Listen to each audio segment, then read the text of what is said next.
நம்முடைய தொடர்ச்சியான பாடங்கள் நாம் பார்க்கும் பொழுது இன்று பார்க்கக்கூடிய ஒரு சம்பவம், தலைப்பு போதுமாக்குதல், பேணுதலுடன் இருத்தல், வாழ்க்கையிலும் செலவு செய்வதிலும் நடுநிலையை கடைபிடித்தல், நிர்பந்தம் ஏதுமின்றி யாசகம் கேட்பதன் விளைவு என்ற தலைப்பில் கீழ் ஹதீஸை பார்த்து கொண்டு வருகின்றோம். இன்று பார்க்கக்கூடிய ஒரு சம்பவம், ஹக்கீம் பின் ஹிசாம் ரலியல்லாஹு அன்ஹு, சஹாபி ஹக்கீம் பின் ஹிசாம் ரலியல்லாஹு அவர்கள் ஒரு முறை அல்லாஹ்வுடைய தூதர் ஸல்லல்லாஹு அலைஹி வஸல்லம் வந்து, பொருள் ஒன்றை நான் கேட்டேன், எனக்கு அவர்கள் கொடுத்தார்கள். மீண்டும் அவர்களிடம் கேட்டேன், எனக்கு கொடுத்தார்கள். மீண்டும் அவரிடம் கேட்டேன், எனக்கு கொடுத்தார்கள். பின்பு, ஹக்கீமே, நிச்சயம் செல்வம் என்பது பசுமையானதாக இனிமையானதாக இருக்கும். தாராள மனதுடன் அதை ஒருவன் எடுத்துக்கொண்டால் அதிலே அவனுக்கு அபிவிருத்தி ஏற்படுத்தப்படும்.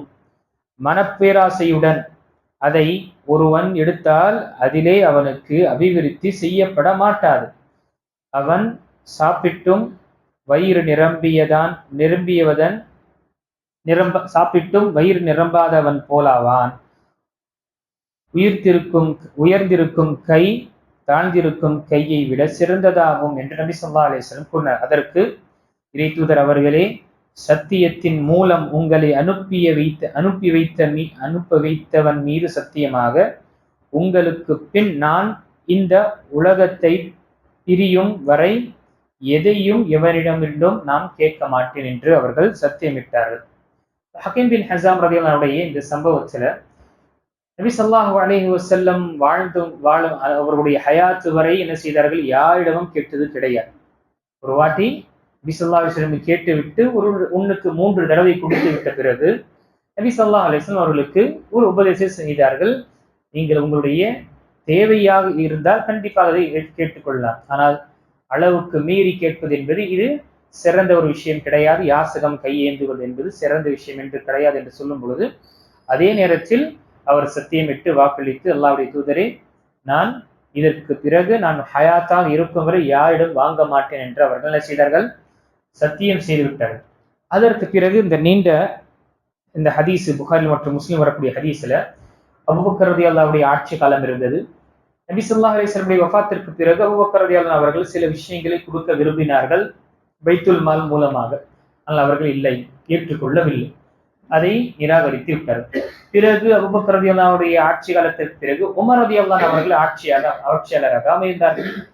அவரும் ஹக்கீம் பின் ஹிசாம் ரலியல்லாஹு அவர்களுக்கு பைத்துல் மாலிலிருந்து சில பொருட்களை, சில செல்வங்களை கொடுப்பதற்காக விரும்பும் பொழுது அதையும் அவர்கள் நிராகரித்து விட்டார்கள். நான் யாரிடமும் கையேந்த மாட்டேன் என்று அவர்கள் இந்த விஷயத்தை சொன்ன உடனேயே உமர் ரலியல்லாஹு ஒட்டுமொத்த மக்களையும் சேகரித்து அங்கு இந்த வார்த்தை கூறினார்கள். உமர் ரலியல்லாஹு அவர்கள், முஸ்லிம் கூட்டத்தாரே, ஹக்கீம் அவர்களுக்கு எதிராக உங்களை சாட்சியாக்குகிறேன். அவருக்கு போரில் கிடைத்த பொருட்களை அல்லாஹ் பங்கிட்டு செய்தபடி அவருக்குரியதை அவரிடம் நான் தந்தேன். அதை எடுத்துக்கொள்ள அவர் மறுத்துவிட்டார் என்று கூறினார்கள். ஹக்கீம் ரலியல்லாஹு அவர்கள் நபி ஸல்லல்லாஹு அலைஹி வஸல்லம் அவர்களுக்கு பின் தான் மரணிக்கும் வரை எவரிடமும் எதையும் கேட்காமலேயே இருந்தார்.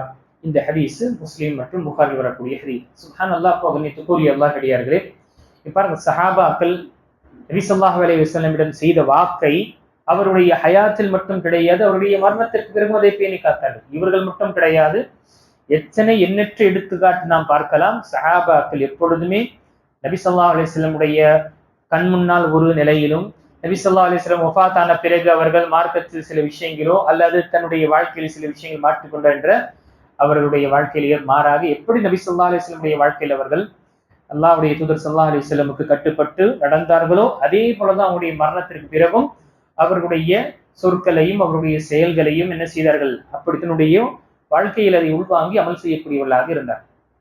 இவங்க வாக்குறுதி சொன்ன பிறகு இவர்களுக்கு வரக்கூடிய அந்த பொருளே வேண்டாம் என்று சொல்லிட்டாங்க. அதனால ஏன் உமர் ரலியல்லாஹு எல்லாரையும் சேர்த்தார்கள்?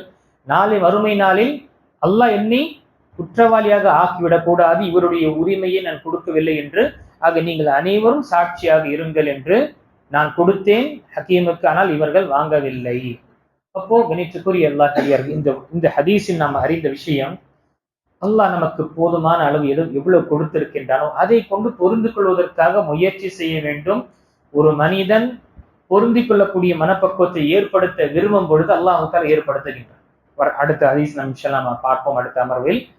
எவர் ஒருவர் பேணுதலான வாழ்க்கையை வாழ வேண்டும் என்று முயற்சி செய்கின்றார்களோ அல்லாஹ் தஆலா அதே போல வாழ்க்கை அமைக்கிறார். யார் மக்களிடம் யாசகம் செய்து மக்களிடம் கேட்டு கேட்டு வாங்கி சேகரித்துக் கொள்ளலாம், இவரிடம் வாங்கலாம் அவரிடம் வாங்கலாம் என்று அதை அல்லாஹ் தஆலா அதே நிலை தான் வைக்கிறார். அவன் மக்களிடம் கையேந்தக்கூடிய நிலையை தான் அல்லாஹ் தஆலா அவனை தள்ளி விடுகின்றான். சுப்ஹானல்லாஹ், நம்முடைய வாழ்க்கையில் நமக்கு கொடுக்கப்பட்ட விஷயத்தை கொண்டு பொருந்தி கொண்டோம், அந்த மனப்பக்குவத்தை நாம் ஏற்படுத்தி கொண்டோம் என்றால் அதில் இருக்கக்கூடிய நிம்மதியும் அதில் இருக்கக்கூடிய அமைதியும் சுப்ஹானல்லாஹ், செல்வம் கிடைத்து விட்ட பிறகும் அதை நம்மால் அதை அடைய முடியாது. என்ன நினைக்கிறாங்க, பொதுவாக செல்வம் கிடைத்து விட்டு எல்லாமே கிடைத்து செல்வத்தை பெற்று விட்டால் என்றால் பிரச்சனை கூடவே வருது. உள்ள எதிரிகளும் வெளியேயும் எதிரிகள். இத மாதிரி அவனால் தூங்க முடியல, அவனால் எதுவுமே செய்ய முடியாது. அதுவே சுப்ஹானல்லாஹ், அல்லாஹ் தஆலா அவனுக்கு கொடுத்த விஷயத்தை கொண்டு பொருந்தி கொண்டு அதை கொண்டு அவன் திருப்தி அடைந்த வாழ்க்கை வாழும் பொழுது அவனுடைய உள்ளத்தில் தனிப்பட்ட ஒரு நிம்மதி உணருவான். அவருடைய குடும்பத்திலும் அந்த விஷயத்தை, அந்த நிம்மதியும் அந்த மகிழ்ச்சியும் அந்த சந்தோஷத்தையும் உணரக்கூடிய நிலை ஏற்படும்.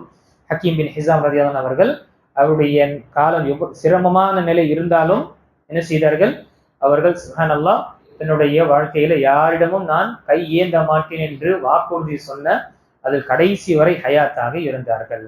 ஆக நம்முடைய வாழ்க்கையில நாம சேகரித்துக் கொள்வதற்காக மக்களிடம் கேட்டு இவங்க கொடுக்குறாங்க என்பதற்காக நாம் கேட்பது என்று அதை தவிர்த்து கொள்ள வேண்டும். நாம தேடாமல் அல்லது நாம விரும்பாமல் ஒரு விஷயம் வந்ததென்றால் அதை நாம் ஏற்றுக்கொள்ளலாம். ஆனால் மக்களுடைய செல்வத்தில் அல்லது மக்களிடம் இருக்கக்கூடிய விஷயங்களை நாம அடைய வேண்டும் என்று முயற்சி செய்யும் பொழுது அங்கு சிரமங்கள் ஏற்படும். மனிதர்கள் அவர்களை அந்த நபரை வெறுக்கக்கூடிய நிலை ஏற்படும். இன்ஷா அல்லாஹ் வரக்கூடிய அமர்வில் 2-3 அமர்வில் நாம இந்த தலைப்பு கீழ் பார்க்கலாம். அதற்கு பிறகு இன்ஷா அல்லாஹ் ரமதானை வரவேற்கக்கூடிய விஷயங்களை, நோன்பு சம்பந்தப்பட்ட சட்டங்களை இன்ஷா அல்லாஹ் நாம சிறிதாக நாம் பார்க்கலாம். அல்லாஹ் தஆலா சொல்லக்கூடியவனுக்கு கேட்கக்கூடிய அனைவர்களுக்கும் அல்லாஹ் எதை நமக்கு கொடுத்தானோ அதை கொண்டு பொருந்திக் கொள்ளக்கூடிய மனப்பக்குவத்தையும் அல்லாஹ் நமக்கு கொடுத்து அதை கொண்டு நாம் நிம்மதி அடையக்கூடிய பாக்கியத்தையும் அந்த அருளையும் அல்லாஹ் நமக்கு கொடுத்தருள்வானாக. ஆமீன். வாஹிரு தஅவானா அல்ஹம்துலில்லாஹி ரப்பில் ஆலமீன்.